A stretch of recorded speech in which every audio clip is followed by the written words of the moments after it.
हाँ तो भाइयों, आप सभी के लिए ग्रंथशाला क्लास 12th ऑप्टिक्स किरण प्रकाश की का पीडीएफ आ गया है। यह आशीष सर के द्वारा बनाया गया है।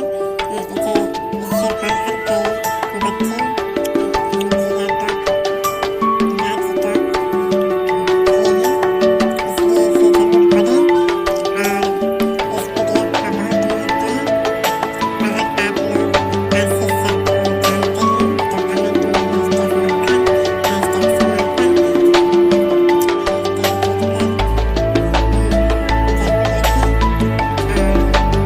कमेंट एंड सब्सक्राइब करना ना भूलें। शेयर भी करें जिससे कि हर बच्चे के पास बहुत फ्री में पहुंच सके। यह आशीष सर बहुत उम्दा मिल रहा है। आशीष सर से हम मंगवाए थे, बहुत भावुक है,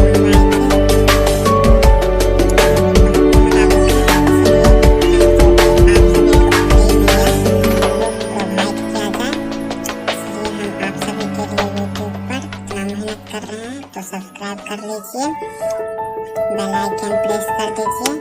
तो चलते हैं, मिलेंगे